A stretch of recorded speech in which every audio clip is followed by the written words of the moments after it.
Welcome everyone to the inaugural Tip of the Spear DC Football Podcast, featuring yours truly, John, and my partners in opinion, Cole and Grayson.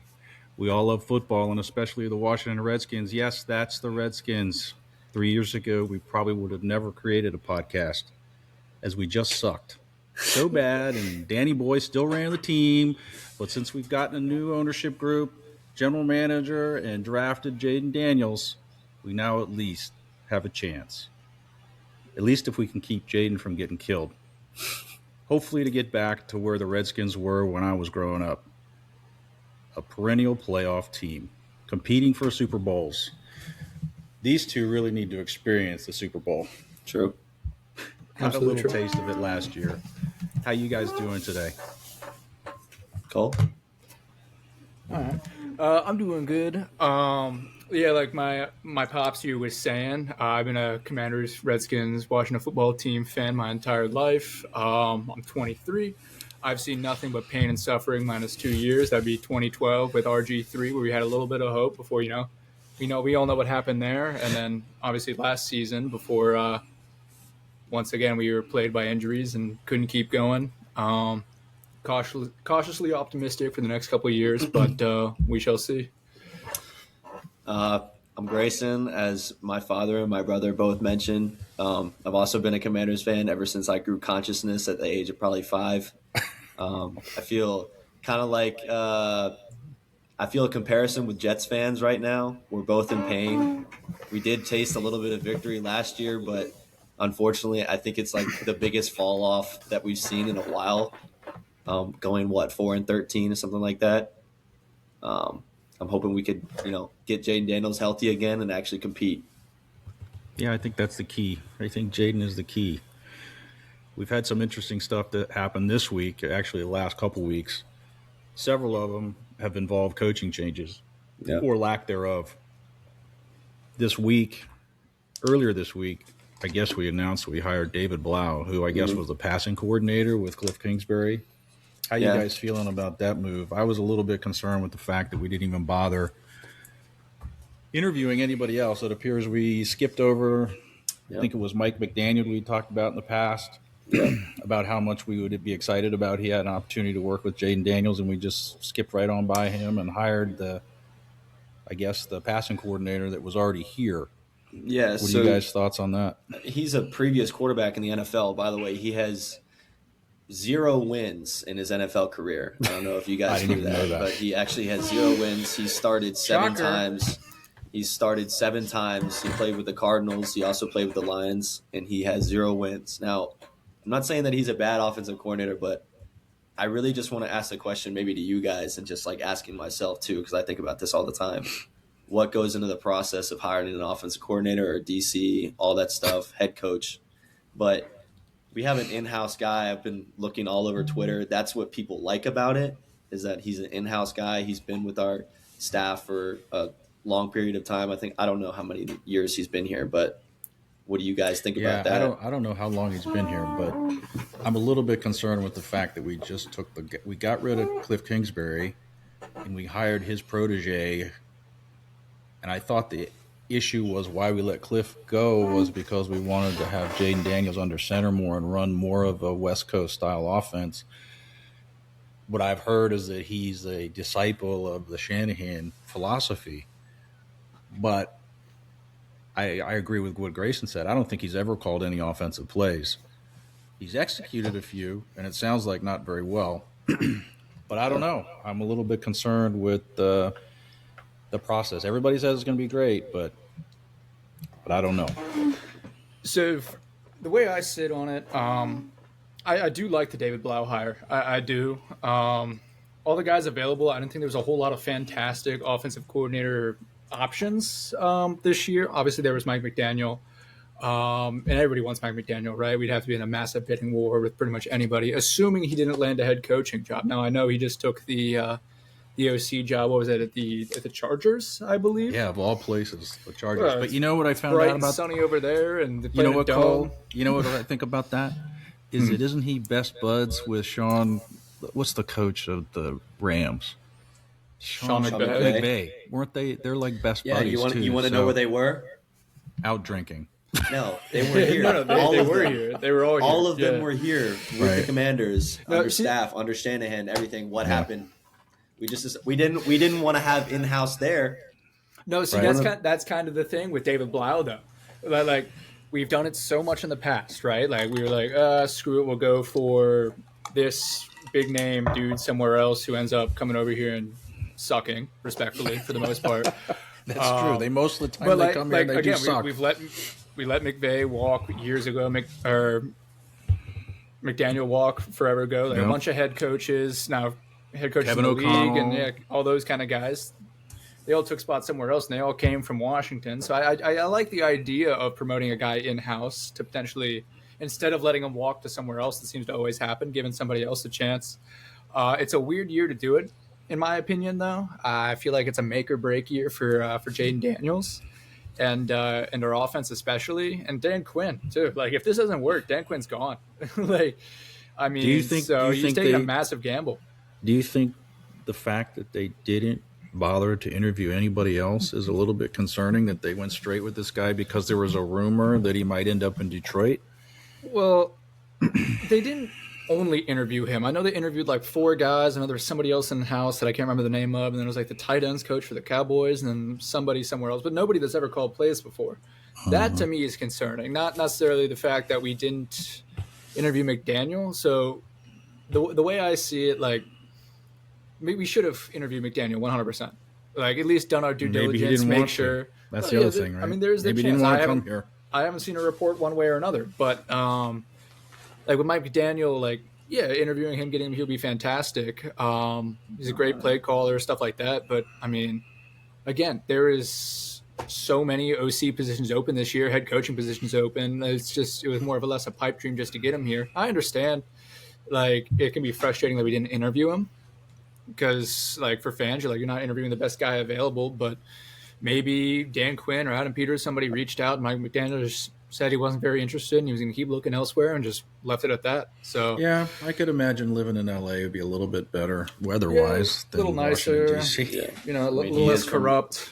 He did coach at Miami, so he's used to that warm weather. Yeah, the warm weather. A little warmer weather, and I think being next to his buddy.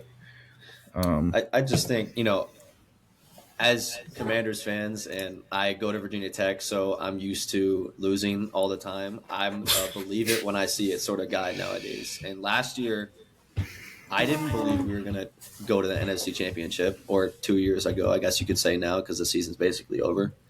But that little bit of taste of victory, like, I thought we were going to be really good this past year, go to the playoffs again. I truly believe that. And then all these injuries happen, and then I guess that kind of like forced Cliff out.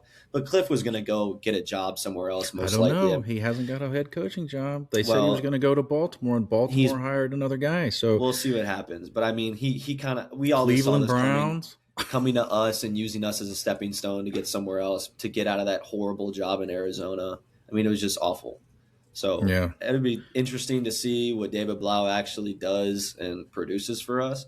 But at the same time, it's a new mind. It's somebody that probably nobody has film on. It might be a new style, something like that. Like, I don't know. If he becomes the next Sean McVay, do we fire backhand Dan and keep him, or do we let him go? Do we let him go to another team because what if he only coaches here 1 year? What if he is the next, greatest thing? Shanahan. I think the only way he's going to end up coaching here 1 year is if we end up winning the Super Bowl next season. Respectfully, like, I don't think, even if we have like a top 10 offense next year, I don't think he's going to be immediate head coaching option somewhere else. You got to have a couple years to prove it. He's still super young. I think he's still in his 30s. So like, he's got plenty of time to still develop into the like an actual head coach. So I don't think, like, I think he's got at least like 1 or 2 years, assuming Dan Quinn is still the head coach and we don't absolutely blow it up next season and do the same thing we did this year. Because if we do the same thing we did this year, then I think everybody's gone. It doesn't matter what your name is. I think everybody's gone and they're going to do a complete reset. Well, let's hope he's a better offensive coordinator than he was a player, right? According to Grayson, that's Grayson's stats were pretty. Yeah, he was not a good player. Shocking. Yeah, but those are two completely different. Those are two completely different things, though. Coaching versus actually playing. Well, that's like true. Some of the best coaches were never any good, and some of the worst Kevin coaches. O'Connell. And some of the worst coaches, like I like to think like Patrick Ewing at Georgetown. That dude sucked as a coach. Hall of Fame player, fantastic player, just not a good coach. So like I don't think necessarily being a player versus a coach. Now that's a name grab from the back of the rack. Patrick Ewing. I didn't even know he knew who that was. That's the guy. That's somebody from my generation. Well, yeah, and he was the Georgetown head coach for like 4 years, and they were terrible. So what do you guys think about defensive coordinator? The fact that we haven't been able to get a defensive coordinator. I think what they put out was that they wanted a defensive coordinator with experience. I'll tell you what, that dude at the Steelers, that defense was legit last year. If we could somehow had T.J. Watt and what was the guy in the center or the defensive lineman, Webster? I can't think of his name. The big guy in the middle. Cam Hayward. I mean, he's always that helps. I mean, that's a Hall of Famer, right? Jalen Ramsey and a couple. They had a lot of weapons, but I mean, you still got to facilitate those guys. I mean, it's all defensive play plan. Is he really in play? That guy? Is he in play, Grayson? We're trying to. I think we're interviewing him. Last that I saw it, at least. I think we are trying to go after him. They really wanted Flores. That's the guy they wanted, and Flores said no thanks. Yeah, well, I mean, if I was Flores, would I really want to be coming here? No. like I gotta say it to everybody. Like the fans are on social media, especially, are always like, "Oh, lock the door behind him. Make sure he doesn't leave during the interviews." Like, if the dude doesn't want to come, our defense sucks, dude. Like, we have holes everywhere. You got to overwork the entire defense. Like, you're not going to get a top guy to want to come here. It's just not going to happen. Like the guy that I personally want is McDermott. The guy that just got fired from the Bills. But I don't think that's going to happen. He's probably going to get a head coach job somewhere else. So we're going to have to be really scraping to the bottom of the barrel to try to find somebody. I don't know. Buffalo's their defense was horrid. Looked horrible in the playoffs, though. Yeah, but he was the head coach, not the DC. How about the guy in Cleveland? Jim Schwartz. He called the defensive plays in the past. That's how he got the Bills head coaching job. He was a good DC. He got the job, and then just their defensive. So, to be fair, actually, I'm not going to say what I was going to say. That's probably. I think McDermott was the Eagles' defensive coordinator at one point, I believe. But yeah, I don't know. Like you said, he's probably holding out for head coaching job. What about the guy from the Browns who hasn't been released yet? What is that? Jim Schwartz? Yeah, Schwartz. And then this guy, what about Al Harris? I mean, where is that guy coming from? The passing game coordinator at the Bears is now what we're looking at as a D coordinator? Whatever happened to Raheem Morris and Jonathan Gannon? Are they off the table? Well, Morris. When we're talking about the Bears passing game coordinator, the Bears had I think it was a top 10 passing defense in the league this year. Their run defense was complete butt cheeks, and when we played them, we decided to never take advantage of it. But oh no, we did, but we ended up fumbling the ball and losing. Right at the end, don't remind me. And that's when their season took off. As soon as we fumbled and our season plummeted. Well, our season was going to plummet regardless. It's just like that was the catalyst, that game. Like that's what really that was the make or break game. But I mean, even if we win that game, I see our season going a very similar Cole, fashion. you were actually at that game, right? Did you go to that game? Did you go to the Bears game? I think you actually did go to the Bears game. That was the start of it. You saw because that. I don't think Cole hasn't been to a Commanders game that we've won yet, right? No, okay. Last season, the Falcons game I was at, but I was at the Cowboys game last season where we there's like 30 points in the last 2 minutes. We were all there for that one actually, so we all got to see that one. You remember Terry McLaurin scoring that touchdown? To almost tie the game. What was that? What was that? Seibert that missed that, or Seibert? Yeah. Jesus Christ. And then we had, the 2 games I went to this year was the Bears game where we had it in the bag pretty much the entire game, and then bad handoff, whether it was Bill's fault or Jaden Daniels' fault, whatever. Either way, gotta have that. Yeah. And then I went to the Seattle game where Jaden Daniels broke his elbow. So let's just say maybe you should just stay from not go to game. Right? Maybe you should just stay home. I was starting to tell my boys that I was cursed. And I told them I wasn't going to go to the Seattle game. Like our season was already pretty much over at that point. Yeah. Tickets were like $70 to $80 just for the upper bowl. And they're like, oh, let's do it. I'm like, all right, fine. All right, let's get on the metro, ride 2 hours up there, go sit there. Freezing cold. We did absolutely nothing on offense the entire game. And I was watching paint dry for 4 quarters, watching our defense get torched. And then Torch was the theme of the year with our defense. Yeah, it was the theme of last year, too. Our defense has not improved in 2 years. I'll say the three of us right here, we're not the most, NFL guru guys, but I'll tell you what we wouldn't do. Speak for yourself. We wouldn't do. We wouldn't put our star quarterback, franchise quarterback, leave him in the game when we're down by, I think, 25 plus points. Back hat Dan. With 3 minutes left. 3 minutes left. As soon as I saw him go down, because I remember texting you, Cole, because you couldn't see it because you were so high up, and I watched it literally on TV, and I texted you. I go, rip. I turn it off. I just turn the game off, and I just kept seeing the highlight over and over and over. And that makes me question.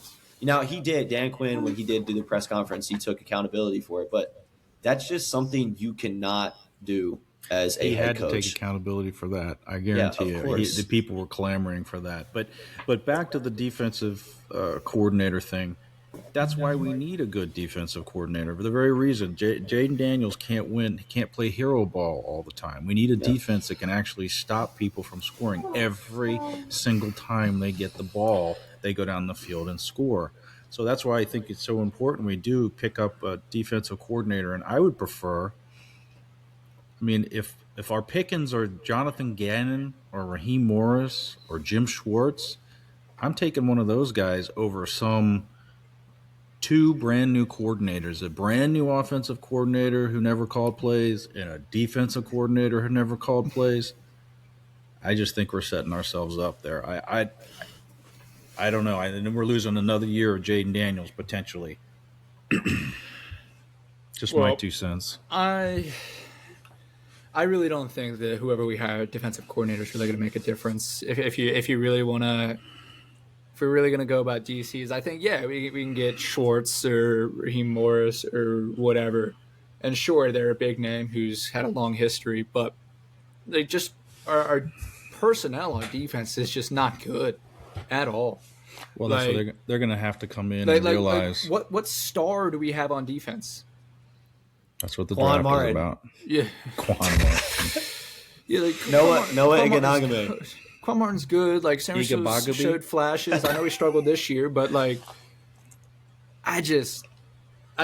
really think the defense is all going to rely on Adam Peters this offseason. Really, I just think too that we don't have to take. We do have to take into account how many people got injured, and that can be a whole other topic. But at the same time, if I'm a player, I see my buddies getting hurt. They're 20 guys. I'm not giving up, but I'm losing faith in my defense. As a coach, I'm putting guys out there. Now, they're in the NFL for a reason. They're all NFL players, but they're not your star guys, right? And Dan Quinn, okay? Joe Witt was horrible, but Joe Witt was there. He was putting guys in and trying to deal with what he had. He was Joe not Witt? Good. And we curious, already know that. He was not good. He's gone. Who hired Joe Witt? Yeah, exactly. Okay, but Dan Quinn tried to, call the defensive play and call the defensive call the defensive plays, and obviously still wasn't working. But we still have to take into consideration how many injuries we had. This is who I think it was over 20 injuries, if I'm not mistaken. Well, and I think that's where the importance of coaching comes in. They pick the players. It's their job to coach them up. What Kyle Shanahan did, playoff team, by the way, they had all of their star receivers. I wouldn't call them star receivers. All those receivers, and this is offensive, so I know we're talking about defense, but just for example, okay, Christian McCaffrey, yes, they had Christian McCaffrey, but Brock Purdy still has to throw the ball at people. Kittle was out for a period of time. Jawan Jennings was out for a period of time. Ricky Pearsall was out for a period of time. Those are all key aspects of that offense, but that offensive coach was there, knew what he was doing, obviously, and look what they did. They made it to the playoffs with they just had horrible luck, but they still battled through it, and I don't understand why can't we get a coach like that, or a defensive coach that can deal with injuries and can make the right plays, make the right decisions. and then prepare our players correctly. I mean, even with probably one of the greatest middle linebackers in the league, Bobby Wagner, we still were terrible. And they say he's the coach. He's an on the field coach. So I agree with what Cole said. It's talent. We don't have the talent. So if you're a defensive coordinator, you have to understand you're coming in and you're basically molding clay because these guys are not good. So I think that's part of like why we don't get a guy like Brian Flores is because he's like, man, look at what my job is going to be so hard there to pull players together. So I think to your point, Grayson, it's coming down to Adam Peterson, who he's going to draft or the roster he's going to create this year is going to be what determines, Yeah. But to do that, you need a good defensive coordinator. Like, I don't know. I can't remember exactly how good the 49ers defense was. I think they were pretty good, but they lost a lot of players too. They did. And Saleh, injuries, yeah. As bad as he was with the Jets, he was able to pull together a defense to get him to a playoff game or two, actually. They right? still had Nick Bosa out, Fred Warner out. I mean, 2 top 20 defenders in the league, if not the best linebacker in the league right now, Fred Warner. Yeah. And they still put together a winning season, number 1, and a playoff team, number 2. All right, so I'm actually I just looked it up just to see how good the 49ers defense was. I'm just going to list off some stats here. They actually weren't very good at all this year. They ranked 20th in overall yards per game at 340, 13th in points allowed, which is good. But their pass defense was not good. They ranked 32nd in the league in sacks. They only had 18 sacks the entire year. Which, then again, you can't generate pressure on a quarterback. Your secondary is going to struggle because the quarterback's got all day to throw the football, so take that with a grain of salt. Yeah. But yeah, like, I know Bosa was hurt. I know Warner was hurt for a little while. Like, they still made the playoffs, but I don't necessarily think they made the playoffs because of their defense. I think because I know Purdy was out for a little while too, for a couple weeks. Mac Jones stepped up. Mac Jones, baby. He played really well. They had receivers show up in timely needs, like Kendrick Bourne came out of nowhere. I picked him up on my fantasy team. He had like 3 games of over 120 yards. It was amazing. Yeah, there's gonna be a lot of people going after Mac Jones this year. I think in Cleveland, he should start somewhere. Well, especially since Dante Moore is not going in the draft anymore, there's very slim pickings for teams that need quarterbacks. So the Jets. I think we all know why he didn't want to enter the draft. I mean, I don't think it's much of a secret that nobody wants to play for the Jets, and I don't want to like shit on Jets fans or anything like that because I feel bad for them. I really do. Like, I don't. Oh, I mean, why? I mean, there's teams that I will never feel bad for, like Eagles, Cowboys, Bears. Yeah, I would take the Jets over the Giants every day. I would take the Jets honestly, over the Giants. I'll be honest. I kind of like the Giants. I kind of like what they're cooking. I hate the fact they just got a Harbaugh. I do, but I mean, I kind of like the exciting whites, dude. I like Jackson Dart. I like Scatabo. They're both just going to be injury prone throughout their career because neither one of them likes to avoid contact. Which if you're tough, like I don't really care, but like we saw with Jaden Daniels, it put him out for a significant portion of time. I don't necessarily want that to happen to Jackson Dart. I think football in the NFC East is more exciting when every team's competitive and we're not dealing with the Eagles being the powerhouse every year and the rest of us scraping the bottom of the barrel. I hope the Eagles' powerhouse is over with. I hope that they're done.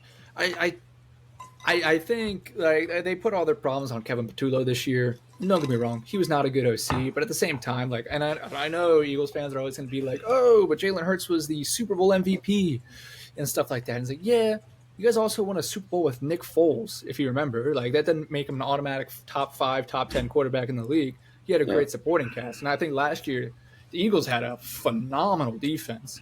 The best running back in the league in Saquon Barkley at the time, and I think, what was it, like a top 3 offensive line? Like all of their pieces, I mean, it was close to a super team, as I've seen since like maybe the first or second year with Patrick Mahomes and Travis Kelce and the Chiefs. Like they were just stacked. I can tell you who's using that analogy you had of the Nick Foles analogy is they're using that in Denver right now. With Stidham? Hoping that Stidham can do the same that thing game starts Nick off Foles either way. did. I don't know. We'll find out today. Well, I But did see something that was like, well, I mean, you can't fact check me. I'm not sure if this is correct, but I did see something that was like fact check Cole, will you please? that My statistician is fact checking you. I think it was something like Sean Payton's like 10-2 or something, starting backup quarterbacks in games, which I find crazy. And to be fair, like Bo Nix, like he's good. I like Bo Nix. Is he a top 10 quarterback? Debatable. I don't necessarily think so. I think he does just enough. He doesn't make mistakes, which is good. I mean, he does make the occasional arm mistake and maybe a bad read, but he's not prone to interceptions or anything like that. He runs a decent offense. But I think Stidham's a very good backup. And then Denver's really a team that relies on their defense. Like their defense is fantastic. You know what they say? Defense wins championships, right? You got what? Pat Surtain, and then somebody else on the other side that's fantastic. Listen, like anybody but the Patriots. That's how I feel. Anybody but the Patriots. Sean Payton has posted a 14-8 overall record when starting backup quarterbacks. 14-8. Okay, so not 10-2, not nearly as good as I was saying. So 14-8 is still good. That's still a winning record with backup QB. So are we fan-dueling the Broncos then? Is that what you're saying? No. I haven't. How much do you believe that stat? I don't know. Well, does it say how many times that's happened in the playoffs? Probably never, right? Or, no, I don't see anything playoffs wise. I don't know. I mean, honestly, like not Mac Jones. I'm sorry. I should just donate money to a church. As much money as I donate to FanDuel. Yeah, probably. Probably be better off. I won last weekend and haven't bet since last week. Actually, no, I did place a bet on Patty Pimlet last night, and that didn't go well. So. Yeah, dude. I saw someone lost $1.3 million on that. Yeah. So they put a graphic on the bottom, like at the start of the fight. It's like, somebody put $1 million on Patty to win. I'm like, oh, dude, Patty got his ass beat the entire time. It was like, to be fair, I'm getting clocked out about significant strikes too. Okay, like I'm not lasting nearly as long as that dude went, but man, it was 5 straight rounds of just Patty just getting his ass beat. And all respect to the guy. Never got knocked out. I couldn't believe it. I mean, he had blood all over. Yeah, he got poked in the eye once or twice and probably should have been called. And I know we're deviating big time on football right here, but it happened last night, so I figured I want to talk about it. That's a sport I just can't get into. UFC. I love UFC. There's nothing better than watching two guys do what I know I could never do. Yeah, two guys beat themselves to a pulp. Just to pivot off of that for 1 second, I want to ask you guys while we're on here, what do you think of the new stadium? Have you seen the renderings? Beats Landover. I'll tell you that.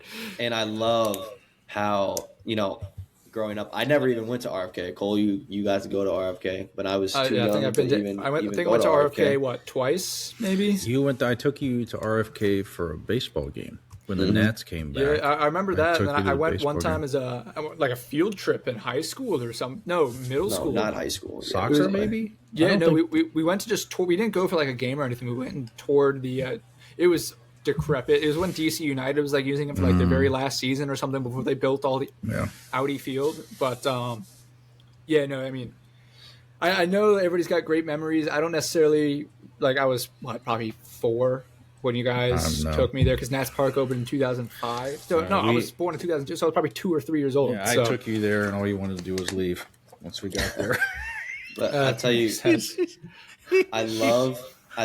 I'm a big modern guy. Yeah. I feel like a lot of people are, but at the same time, you have the modern feel, but they also kept the RFK feel, like the outside of the building blends with the monuments, kind of. It looks so cool in the way it lines up with the Capitol in Washington, and we can actually be a Washington team now instead of playing in Landover, Maryland, and we can take for all you DC guys out there, Maryland people, Virginia, Northern Virginia, you can take the Metro in. Yes. And from people like us, we're from the Northern Virginia area, taking the Metro in. It's just a different feeling. Showing up to the stadium with the fans, walking through the streets with the fans. I've been to plenty of Redskins or Commanders games too in Landover, Maryland, and I just want that feeling to be moved into DC. And I think it would bring a lot to DC too, as we're going to see. I can tell you from the RFK days of going to lots of Redskins games there, that is totally the feel. And with the added stuff they're talking about with having the, as you walk in, the NFL experience set up before you go into the stadium, that'll be really cool. Because you didn't have that. You had parking lots everywhere around it, and you had the metro. But adding that will be super cool. I feel bad for the people who want to tailgate, and they talk about, oh, we were taking away the tailgate experience. And but I heard also this week they were talking about, well, there are going to be people tailgate initially while the stadium's being built. All that kind of like how Nat Stadium was. You're going to have all this stuff, all those places they can convert into parking lots or whatever until the parking garages are built and be able to tailgate there. And then also when the parking garages are built, there'll be some amount of tailgating. I don't know if you can have a grill and everything going on in the parking garage. When you were going to games, there wasn't any like tailgating or anything near the stadium? It was actually, there were areas, but nothing like they have in Landover, where it's just like you can tailgate completely 360 around the stadium. So that became a much bigger thing when they built that stadium, and I think that's what people latch onto because the stadium sucks. The inside of the stadium is trash.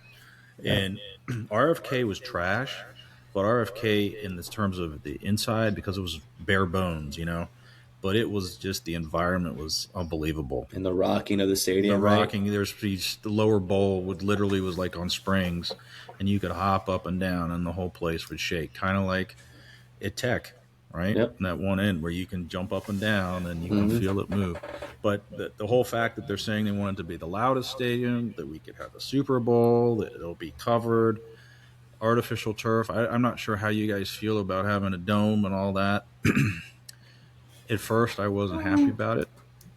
I wasn't thrilled about it because I love grass and I love the, the elements affecting a game. Like there were some great real muddy football games that I went to outdoors, but yes, you freeze your butt off. But I would love to have a Super Bowl here. You could never have a Super Bowl here without a dome, and I think that would be awesome in concerts, and just having the loudest stadium would be pretty cool. Yeah, I mean, I don't know if we'll ever have the loudest stadium. I know there's going to be technology in the dome to kind of amplify the noise and stuff like that. But the big thing for me when we're going to DC here, let me lead with this. I love the design. I think it looks fantastic. I like that they like kind of match like the marble facade that's in DC all around. And I love the idea of having a dome strictly from the fact that I hate freezing my ass off in the upper deck sitting and watching a game. Yeah, it's like I'm paying $80, $90, $100 to go see these games, and if I'm not wearing 6 layers and bringing a raincoat, then I'm gonna have a good time still, but I'm just gonna be freezing. So, but my thing with the stadium right now is like with the tailgating stuff. I am actually super bummed that tailgating is not going to be like a thing over there because I don't think there, from what I understand, there's not going to be like any tailgating options over there. I not even like, it doesn't have to be nearly the size of Landover. I just want it just like a small lot, maybe just like there will be. They said this week that absolutely during construction there'll be areas to tailgate, and then as they build the parking garages, there'll be designated areas to tailgate there. But yes, the idea is that tailgating will eventually, the majority of the tailgating will be replaced by the bars and the places to eat. And like when you go to Baltimore Ravens Stadium, there's a bunch of bars around the stadium that you go and you pre-party there, and people just kind of get into the mode of, oh, we're going to do the bar or the community tavern or whatever before the game, and then after also. So yeah, I imagine it's going to end up being somewhat similar to like the Navy Yard where Nats Park and Audi Field are, maybe even a little bit nicer. But my thing with like the loudness of the stadium, what I was making with that point is like, the one thing that really kind of bums me out about this team a lot is the fact that damn near every single one of our home games seems to almost never really be like a true home game for whatever reason. I know DC is a melting pot, stuff like that. I wish there was like a way, I'm sure there is a way that they can like restrict tickets to strictly DC fans or something like that. Eagles fans. Dude, when I was at that Bears game, dude, it was wild. Bears are in Chicago, we're in DC. It's rainy weather, and I swear to God, it was like a 50-50 split of fans across the board. What causes the crowd to dissipate is winning. And the first year when Jay Daniels I think we were all in shock they did that well. But if you win, I can just tell you, Dan Snyder ruined this team. When he bought this team, he ruined it. He took a perennial playoff team every year, merchandising, stadium. When you go to a Dallas game, you did not wear your Dallas gear. Okay? You go to a Redskins Dallas game in Landover, it's 50-50. And that's just because we suck. Most of the time, we've sucked. So I think if we win, that's going to turn it around. And then I also heard with this new stadium, they're going to offer these licenses, these seating licenses. So if you want to buy season tickets or you want to reserve a spot, you're going to have to pay $5,000-$10,000 just for the honor or privilege of being able to reserve a season ticket or to reserve seats. So I think sometimes that dissuades people from, if you're spending that kind of money, from giving them away. But if we're terrible, it's, if we owned them, we'd sell them too because we don't want to go. Yeah, so that reminds me of another point. Like the Landover Field where we play currently, Northwest Stadium, I guess is what it's called now, no longer FedEx, but we have the most expensive concessions in the entire league. Like I when I go there, I'm for a tall boy beer, it's like $17.99 or $18.99 or something outrageous. It's like if I wanted to go to a 7-Eleven buy that, I could buy that for like $3. But no, when we go into the stadium, we're forced to pay this insane, like it's not a tax, but just random fee with every single thing that makes everything. Like I go get chicken tenders for like $22. It's stupid. I think, and like with this new, let me finish real quick. And with this new stadium, like I know it's gonna be what $4 billion what they put aside to build it or something like that. A big concern that I had is that like in order to make that money back and stuff, they're gonna be kind of gouging casual fans out of being able to go by jacking ticket prices, keeping concession prices super high, and then like for that small parking lot or something over there, like already. For the parking that's in Landover, just to try to reserve a spot, it's like $150.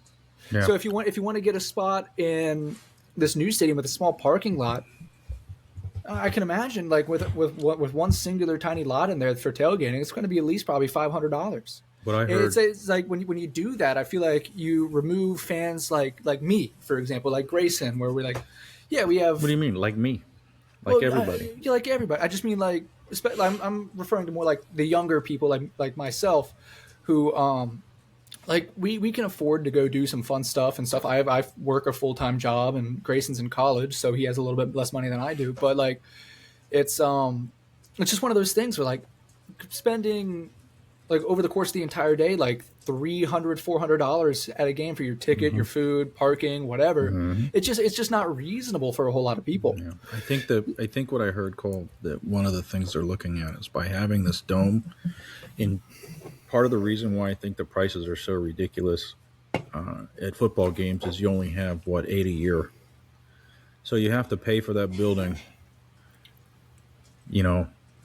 Over 8 visits of fans and 8 whatever, and maybe you have the occasional Metallica concert or whatever. But you mean like the one that Grayson didn't go to? Yeah, the one that he missed.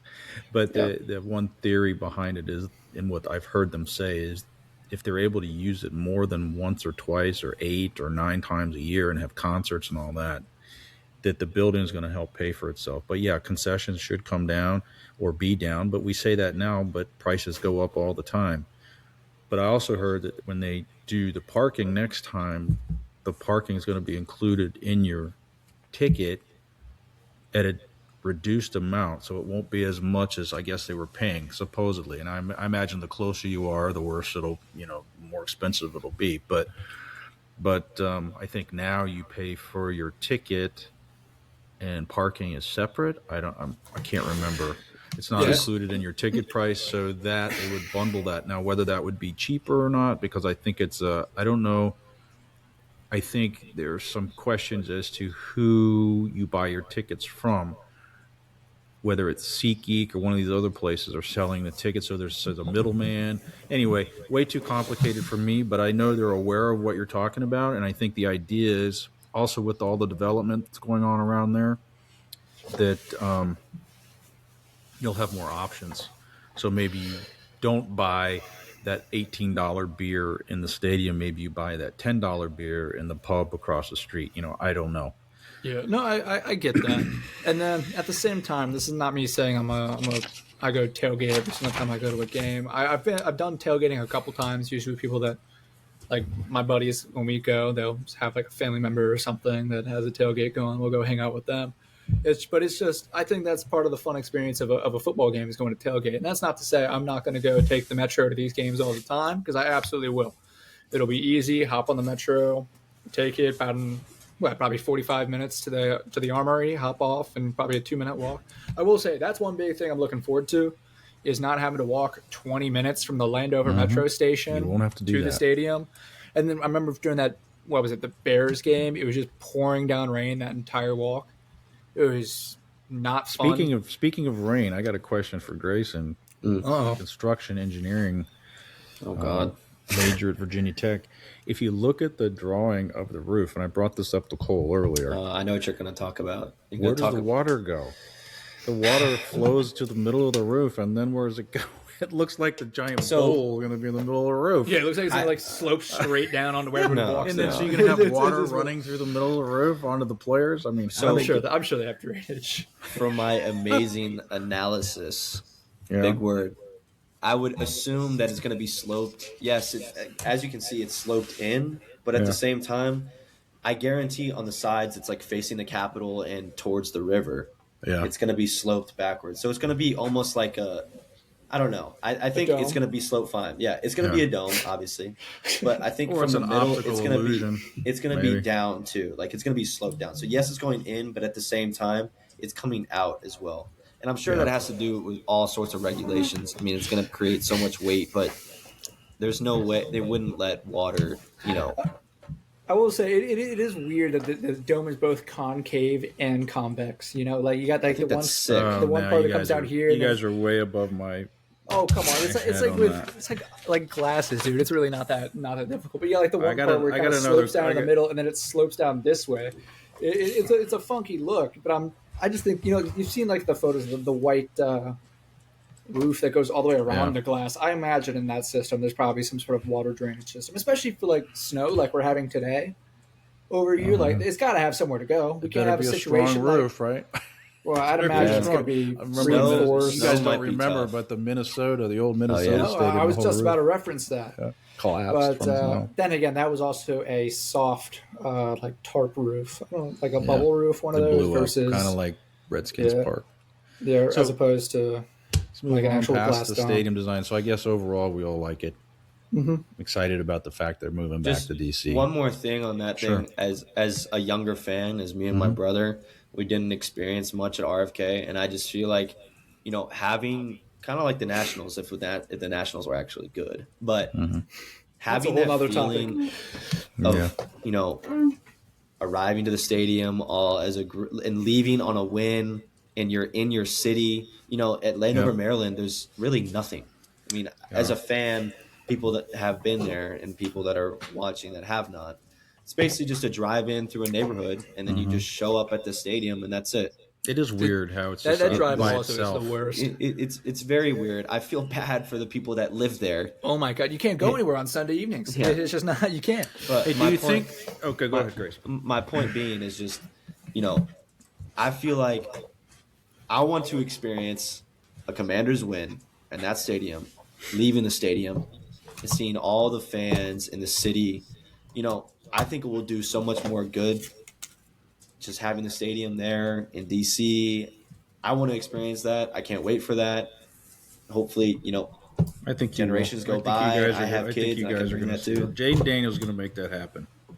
Yeah. We can keep him upright and playing, make the correct decisions, Be coached up. We'll get there. Speaking of players,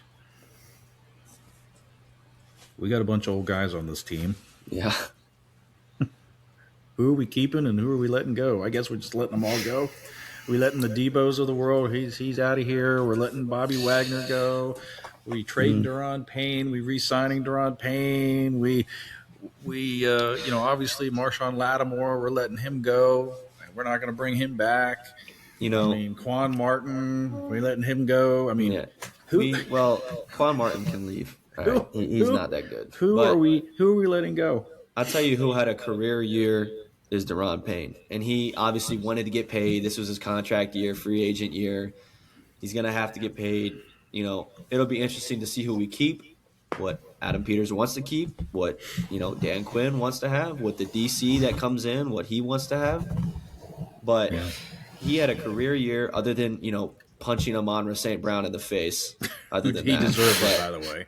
He admitted that he did provoke him. No, but Amon-Ra went on his little podcast and said, yeah, I That's what I mean. Hit him in the chest and hit him. Yeah, he admitted that he did it. Yeah. Imagine a 300-pound grown-ass man like that punching you. Yeah, he's lucky. Yeah. For me, I find it very hard to think that we're going to move on from Payne, like, at all. And, yeah, I understand he's our, I guess, number one trade asset on the defense. But at the same time, he's also our best player on the defense.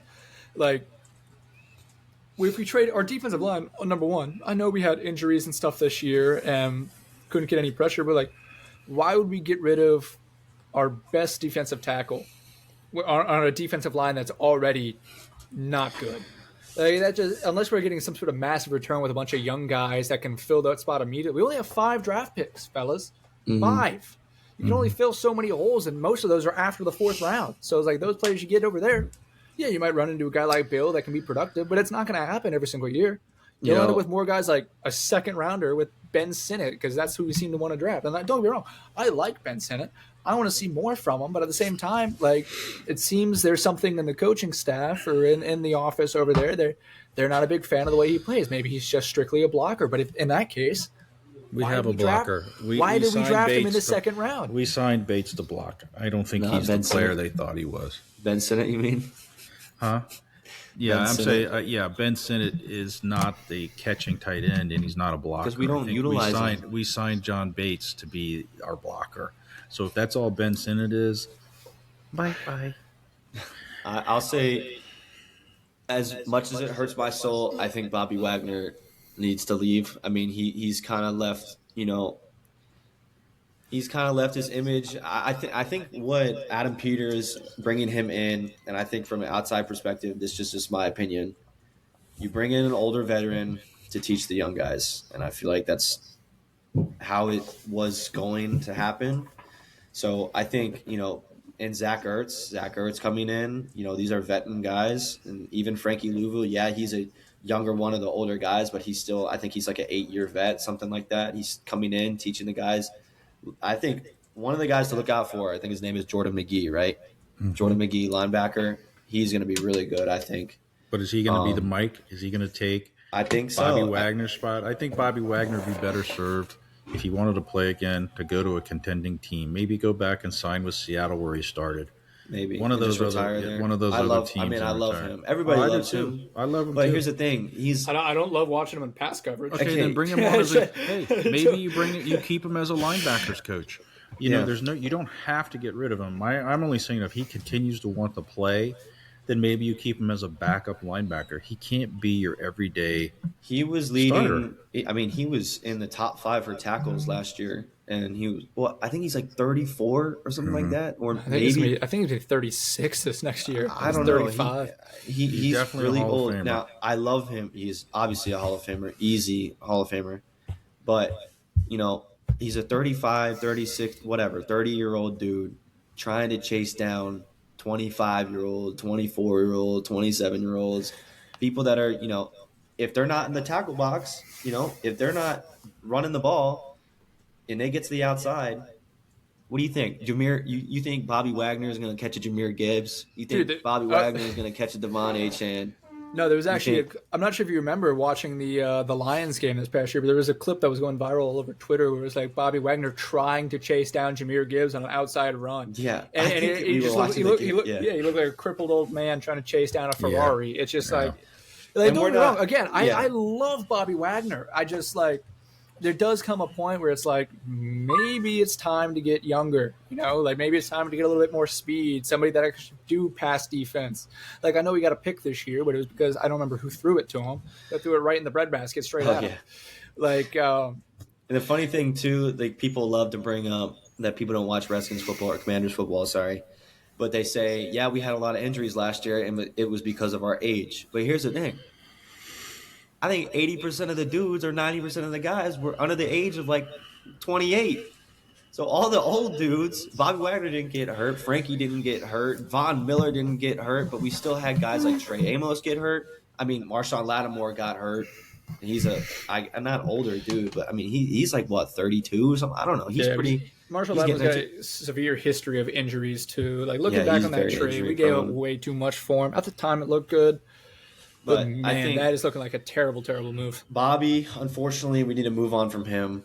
Deebo Samuel, I would love to keep him. I think he's a strong asset to our team. He's very versatile. If we use him correctly, he can run the ball. He can catch the ball. He's a very good like physical runner. I mean, we saw what he did to that dude on the Cowboys. Absolutely laid that dude out on Christmas.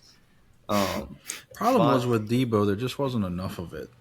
You know, and maybe it was the play calling. No, he was the only option for like half of the season. He did his job. Yeah, I mean, all things considered for Deebo, I think he had a phenomenal year. I really do. Yeah, he had a couple drops here or there, but like that's gonna happen. AJ Brown, yeah, well that too. AJ Brown, who's supposedly a top 5 wide receiver, based on whoever's opinion you're talking to.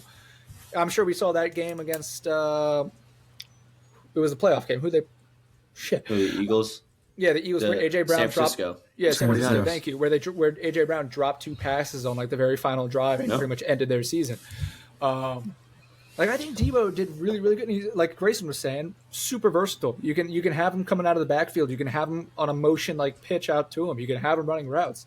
But like, I don't think that's saying that. No, I don't think saying like Deebo like didn't have like a crazy year this year. I just think that's wrong because like you look out, Deebo was the wide receiver 1 for again like half of the season because Terry was hurt. So he was like, and he was running some backfields where you had like Luke McCaffrey, Jalen Lane, and then like Chris Moore out there running routes. And Luke McCaffrey, he showed flashes before he also got hurt. But that was again towards the tail end of the season. He was catching like 3 passes a game for like 60 yards, which I liked. I like to see that out of him, especially since we drafted him in the 3rd round or something like that. There was a point in time that Jaden Daniels was throwing to people like me and you, Cole. Chris Moore. Seriously. Chris Moore. No, surely Robbie Chosen. It used to be Robbie Anderson, but now he's Robbie Chosen. I think Deebo he was our wide receiver 1 at one point. Yeah. Like, what are we doing? I think Deebo will find himself back here if he's willing to take less money. I think maybe, as these older players, they feel like maybe they had a better year than they did. I think he had a serviceable year, in my opinion, but I think he's going to want big money, and I don't think we should give him big money. I think if he's willing to sign for a little less or whatever to stay here, I would love to keep him too. Maybe like I think he'd be great. 2-year contract or something, 3-year contract. Yeah. I mean, it'd be okay. I think he knows that he's not worth the 30 millions anymore. I can't imagine Deebo's going to be a guy that's going to be commanding a super high market. But the main guys that I would like to keep, I love Austin Eckler. We'll see what happens to him too. He's done. He wrote a letter to DC. I think he's retiring. You didn't see his Instagram post? No, I think he's actually not going to be back. He's not going to be back. I want to keep Deebo, but everybody else, I think it's just time to move on. So other than Daron Payne, my bad. Take that back. I want to keep Daron Payne. He's a restricted. I think he's got 1 year. He's kind of like the Terry syndrome. He's got 1 year left, I think, is the deal. So either extend him or trade him, or he plays out his deal and maybe you franchise him, franchise tag him. I don't know, but I like him too. But again, there weren't enough flashes on our defensive line for me to like anybody. To be honest with you, there wasn't anybody to me except the one kid who played defensive end, Terrence Armstrong. Was that his name? Was it Terrence Armstrong? Who was the defensive end that got hurt? That was leading the team in sacks at one point. I want to say it was Terrence Armstrong. It was. But I look forward to see what he does. But then I'm also looking at the draft. Is that Dorrance Armstrong? Dorrance, maybe that's what it is. Looking at the draft, I want to get your guys' takes on the draft because if you look at what people are saying, there's several different opinions on where we should go. I'm of the belief, you guys will probably disagree with this, is a defensive end. And obviously, watching the playoffs, watching Miami, we got to see both Ruben Bain, I think, and Mesidor on Miami that were both very dominant and look to be definitely. I don't know if Mesidor is even a senior, so he may go back to school. I believe. I don't know if he's declared for the draft, but Ruben Bain, and then there's also is it David Bailey? David Bailey from Texas Tech, I think, is Texas the other Tech. One. What are your guys feeling? And I mean, I would obviously Ruben Bain is fresh on the brain because we just watched him last weekend or last week on the national championship. But evidently, David Bailey, who I saw on a limited basis, evidently was as good or better and had more pressures. Mm-hmm. So I'm kind of leaning towards the defensive end. But then there's also this kid Caleb Downs. Mm-hmm. Is he the safety from Ohio State that everybody thinks he's the next Sean Taylor? Is a good defensive safety, kind of in the frame of maybe he's a little bit bigger, I think, than the guy from Baltimore. Can't think of his name off the top of my head. Kyle Hamilton or something like that. Kyle Hamilton, yeah. What are your thoughts there on defense? And then on offense, picking up a wide receiver, thinking I look at our offense and I hear there's the talk of free agent, getting Breece Hall from the Jets, potentially picking him up. But then there's rumors out there about this guy, Elijah Surratt, who played at Indiana, potentially coming here or potentially being a Commander, Redskin, whatever. What are your guys feeling on the upcoming draft? I think every year, we go to the draft and we think we all know it. All right, we all know it all. We think we know it all. Who's going to be what? How good they're going to be? How bad they're going to be? But these teams, like the Eagles, these teams like the Rams, they're always productive in their draft, no matter what position they're in. I don't know. The Eagles have, I think it's, let me see. The Eagles are like, they're 23rd. They're in the 23rd slot for the draft. Mm-hmm. In prior years, they're drafting dudes like Cooper DeJean, who is a very good player. I mean, he wasn't super, super high on the draft board, but he's very productive. For me, I think we talked about this before. I love an edge. Mm-hmm. I love, we used to have Montez Sweat, used to have Chase Young, all these guys that were very dominant and they were able to get into the backfield. Chase Young didn't really work out for us, but hear me out. A Ruben Bain is a beast, but at the same time, people are saying Caleb Downs is the best prospect in college football. Now, I'm one of those people. Yeah, so, but at the same time, I've also heard a lot of traction on this guy, David Bailey. People say he's the best. He's also the best prospect in football, if not the best edge in college football.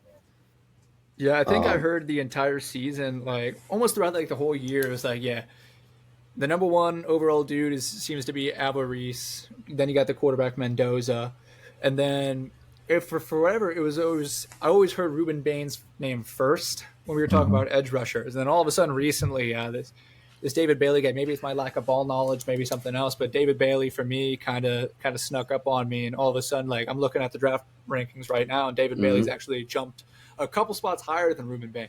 And I'll be honest, I don't think I watched a single snap of Texas Tech football this year. So I don't know anything about this guy. So if somebody wants to tell me about him, that'd be fantastic. But my two guys that I want to land on, like, number one for me is Caleb Downs. I think, like, secondary, I understand we need a lot of defensive edge help, and I was talking earlier about how much our defensive line sucks and can't generate pressure. But I think solution to that is you bring back Von Miller another year. I know Von Miller's super old, but Von Miller – He also had 10 sacks. Yeah, Von Miller was like leading the team in sacks or something at the end of the year. Like he's 36 or whatever, but still can generate pressure on a quarterback. And I know he only played like 35% of the snaps, maybe you can give him a little bit more next year. I know he's getting older and, the body shuts down a little bit more, but he was very productive when he was on the field for us in those instances where he was. So I think you bring back Von Miller if he wants to re-sign. Again, Von Miller's kind of ring chasing at this point. He might want to go somewhere else and sign with them to see if he can get a ring. But Caleb Downs for me is the number one to fix our secondary because our safety position is lacking big time. And then my next one is, again, Ruben Bain. If we're going to address the edge position, I think Bain is phenomenal. We saw him against Indiana. He caused a lot of problems for the Indiana or for Fernando Mendoza and that Indiana and offense. Ohio State. He was a wrecker against Ohio State too. Like that dude, I think Ruben Bain can be an absolute game changer from day one. What they I was going to say, Cole, just to make the comparison between, you said you'd never heard of David Bailey. I hadn't either. But what they keep talking about, the difference between Ruben Bain. Ruben Bain is like a downhill, pile-moving pass rusher. David Bailey is more like if you were to compare the two, let's speedy, see. Like Max Ruben Crosby Bain sort of guy. Would be like Reggie White, okay? And David Bailey would be more like Max Crosby. Twitchy. They use the word twitchy. Like he's a high twitch guy. And he's quick off the ball and all that other stuff. So it's kind of like their play style is completely different. But one they call a game wrecker. The other one is more like I imagine he'd be a game wrecker too, but he'd be more like a Max Crosby. Now, what would be intriguing to me is if somehow we could trade that number one pick or trade back or somehow get Max Crosby from the Raiders, or maybe you take a flyer on the guy from Cincinnati for 1 year and you draft this guy Downs. And you get another defensive end that's an older guy, but maybe you get him for 2 years. Are we talking about Hendricks? Yeah, Hendrickson. Yeah. So, I don't know. I think defense is where we got to go first, but I hope we pick up some wideouts in this. I hadn't thought about it, but this guy, Elijah Surratt, I think he's number 13 on Indiana, had a big game the other night. Yeah, Evidently, he's gone up. Dude, he has like the same build boards. as Mike Evans. Yeah. But I like the guy from Ohio State, but I know he won't be there. He probably won't. Carnell Tate, he's a beast. There. Carnell Tate might be there because a lot of rankings that I'm seeing, they actually have Jordan Tyson ranked above him. Mm-hmm. So it's really going to depend on who needs wide receivers. But let's see. Let's go through the draft board. Who's picking first? That's the Raiders, right? Mm-hmm. They're going Mendoza easy. Pretty much 100%. Then second pick is the Jets. Yeah, they're probably going to go Reese, but at the same time, they could. Actually, they're probably going to have to pick up a quarterback in free agency. So you got Reese off the board there. Third pick is what, the Titans? Cardinals. It's the Cardinals. And they need a quarterback, but they're not going to take a quarterback. Are they officially moving away from Kyler Murray? They're going to still try to rock with him for another year? I think. Well, it's going to be dependent on the head coach, probably. Jacoby played well. Yeah, he played well for the couple games he was in there. But honestly, low key. So Arizona's a bit of a wild card. I got to see what they're going to do in free agency a little bit and see if they address any positions before the draft. But they can really Arizona can go pretty much anywhere. They're not going to draft Arizona's not going to draft a wide receiver, I don't think. They got Marvin Harrison and they got Michael Wilson. So they got two good wide receivers there. So they're not going to go wide receiver. Trey McBride, debatably the best tight end in the league right now. Yeah. So, they're probably going to go defense. That's going to probably be best defensive player off the board, which means if Looking at one, they have Peter Woods from Clemson. I have seen that too, Peter Woods, but he's projected to go around like the 12 to 15 area. Is he a wide receiver? What is he? He's a D tackle. Oh, D tackle. He's fantastic. He's also a game wrecker, but I don't think we have two D tackle. We got Payne and Kinlaw right now. Mm-hmm. I don't think necessarily D tackle's like the biggest area of concern. Don't forget Johnny Newton. Yeah, Johnny Newton. But I think for me, if Ruben Bain and Caleb Downs are off the board, I want us to go wide receiver. Dude, that'd be awesome. And I think if Carnell Tate is there, say for whatever reason, if Carnell Tate and Jordan Tyson are both there, hypothetically, of course, they probably won't both be there. But if they're both there somewhere, somehow, I would actually prefer they go for Carnell Tate. And my reason being, I know Jordan Tyson's ranked higher than Carnell Tate, but you just got to look at the track record of OSU wide receivers in the NFL. It's like I'm not sure if I can name very many Arizona State wide receivers. I'm sure there's a couple that I'm missing because I don't really watch a whole lot of Arizona State. Ayuk. Okay, there you go. So there's one, Ayuk. But like Ohio State, you got JSN, you got Terry, you got plenty of other guys Wilson. I'm not going to be able to name. Garrett Wilson, guys Garrett I'm Wilson, not going to be able to name off the top Chris of my Olave, head. Like all tons those of guys. So it's like Ohio State clearly produces good NFL caliber wide receivers. And I think Carnell Tate's, I don't even know if he has any real concerns. People seem to think he's a beast. But yeah, he's 6'3", so he's a taller wide receiver. He can potentially win a jump ball if you need him to. Mute your mic, Dad, so we don't have to hear that. I don't know exactly how to mute it. No, but you're Just good. touch the button on the front. The dogs are just saying hi. Yeah, they are. But if Carnell Tate's there and Ruben Bain and Caleb Downs are both drafted, I think we should jump on him. I think he can be an immediate game changer in the offense. One of the three, Caleb Downs, Ruben Bain, or Carnell Tate. Okay, and this is just hypothetical. What if for some reason those guys are gone? Do we draft Jeremiah Love? No. Absolutely not. No, absolutely not. If we draft Jeremiah Love, I'm going to lose my Mind. yeah. Who is Jeremiah Love? I have no idea. Notre Dame running back. He's like the third ranked prospect. He's phenomenal. Don't get me wrong. He's phenomenal. But we do not need another running back right now. Brees Hall. You can pick up Brees Hall. You can do plenty of. There's I know White with Tampa Bay really wants to come here. I'm not sure if that's actually going to happen or not. But I don't know what's going on with that. Lindell White. When's the Rashad White. Thank you. Rashad White. But yeah, he's been pitching, coming here and stuff like that. So those guys that potentially could end up coming here and fills a running back spot. And running back for me right now, that is not one of our biggest positions of need at all. It's like we got Bill, who's going to be coming into his second year. He put up 800 yards of rushing, even though he didn't play in 4 games. He got 4 touches in those games. Mm-hmm. He's shown flashes. He's probably not your every single down back, but when he goes in there, he's productive. You just got to get another guy to pair with him. You don't necessarily need to draft Jordan Love. It just doesn't make sense to me. Our defense is such a big concern, and our wide receiver room is also a concern of mine.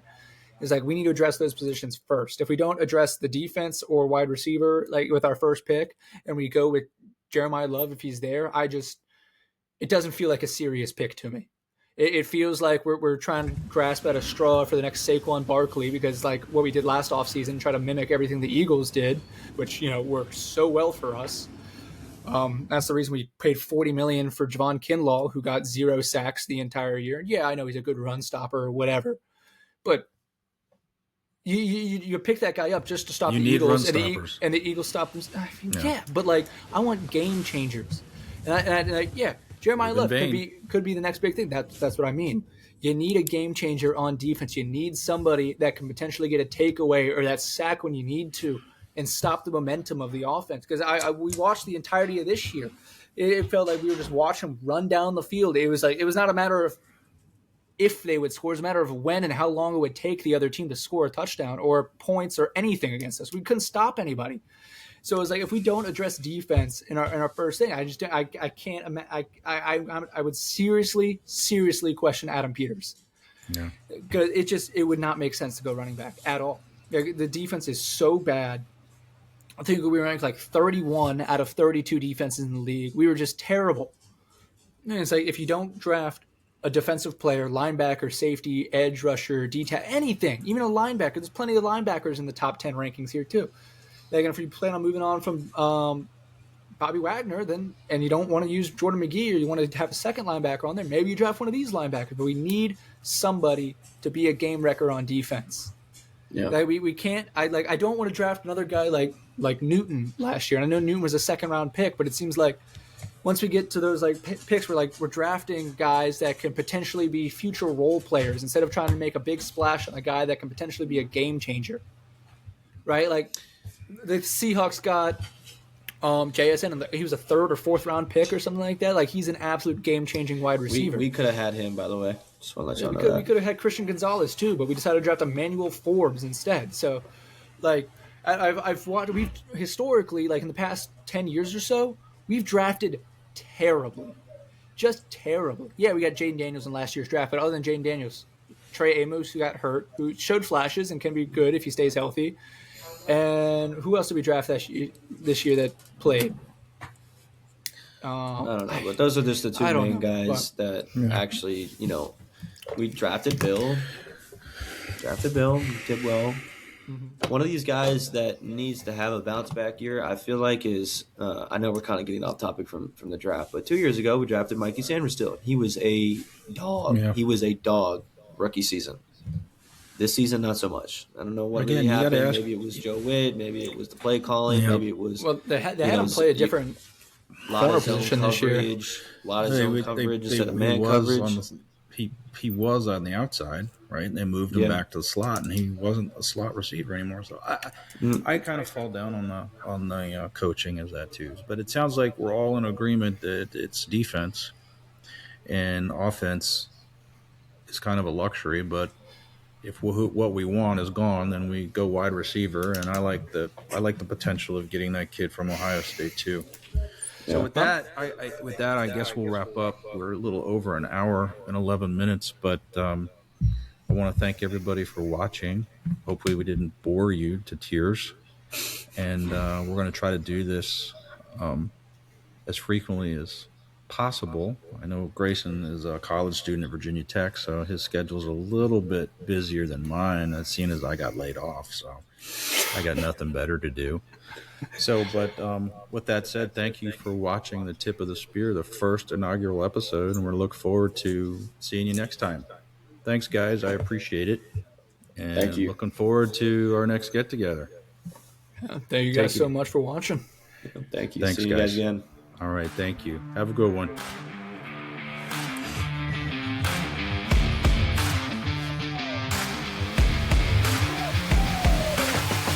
You didn't play all the way through.